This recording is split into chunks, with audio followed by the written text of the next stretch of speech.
Yeah. Good morning, every viewer. Today we are going to study on the Peninsular Plateau, Part 2. In Part 1, generally we understood that there were two divisions of Peninsular Plateau, the Central Highland and the Deccan Plateau. Today we are going to study the all over the Peninsular Plateau. Means what kinds of features have this Peninsular Plateau. So if you on this map already you noticed that it is the Peninsular Plateau. This Peninsular Plateau, which if you observe this Peninsular Plateau, then you noticed that it is a triangular landmass. It is triangular landmasses and lies to the south of Narmada. This is the river Narmada, and south of Narmada river, this the whole extension of this. But some parts means this part of Peninsular Plateau is considered as a Central Highland, while southern parts of this plateau is considered as the Deccan Plateau. So overall, this is the whole in these regions where the Aravali ranges are situated. So, and Satpura ranges are in this region situated. So it marks the northern boundary at the Satpura ranges, and while Mahadev Hills and Kaimur Hills. Here it is Mahadev Hills and here it is Kaimur and Baikal Hills. So in this Kaimur Hills and Baikal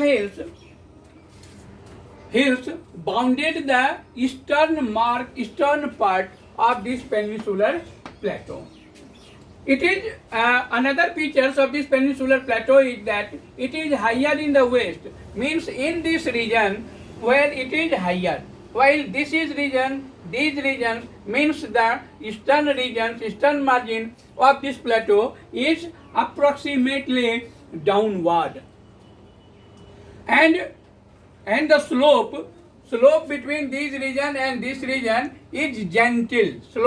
Gentle slope are found in this region. Generally, the westward margin of this plateau is higher upland, while the southern in the eastern margin where eastern ghats are situated, and these are comparatively low, very gentle. An extension of the plateau means the plateau means the extension of this plateau means here it is Garo, Khasi and Jaintia, and here it is Meghalaya region, it is the Meghalaya, Karbi Anglong Plateau and North Kachar Plateaus. So these are the parts of the Peninsular Plateau also. Means it reached near these regions also. It is separated by fault.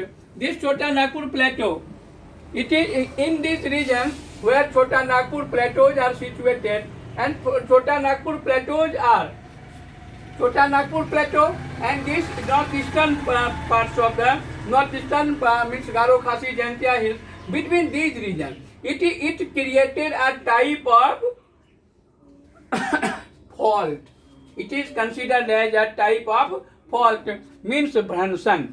Means it is the downward region comparatively Garo, Khasi, Jaintia Hills and comparatively Chota Nagpur Hills, Chota Nagpur Plateau. Between these regions which are considered as geographically fault, and these faults are separated by this Peninsular Plateau and this Karbi Anglong Plateau. Okay? The three prominent hill ranges from Garo, Khasi and Jaintia. Already you understood here it is Garo, Khasi and Jaintia. These are the prominent hills of these ranges, which mark the eastern boundary, eastern region. The Western Ghat and the Eastern Ghat mark the western and eastern boundary respectively. Means this is the Western Ghat. This is the Western Ghat. and this is the Eastern Ghat. So this Western Ghat marked its western boundary, while the Eastern Ghat, which marked the eastern boundary of this peninsular plateau. The Western Ghat lies parallel. This is the Western Ghat, and this is the Western Ghat, and this is the Western coastal plain also. This between this region, which is a narrow belt of plain, and this plain is considered as the Western coastal plain. It is Western coastal plain, and it is the Eastern coastal plain. Hey, it is Eastern coastal plain, which already you understood during previous period. This Western coastal plain is marked, is categorized, is classified or divided by the Konkan and the Malabar, the Konkan plain, the Kannar plain, and the Malabar plain. Here it is the Northern Sarkar, and here it is the Coromandel coast. So these are the Western coastal plain where Konkan, Kannar, and Malabar coast. So these are the Western coastal plain. This Western Ghat is marked by is parallel to the western coast, and these are continuous. These mountain ranges are continuously from north to south. Generally, it crossed by 2 or 3 or 4 passes. In one passes, Thal, which situated in Maharashtra region, it is Thar, and second is Bhor, and third is Palghat, which is also considered as Palakkad. So this Palghat means the Thal which connected Nasik to Mumbai. In this region Mumbai, and here it is Nasik. So this Nasik and Mumbai are connected with this fault, this pass. Here it is Nasik, here it is Mumbai. And this is the Bhor, which connected between Mumbai, and here it is Pune. Okay? Here it is Mumbai, here it is Pune.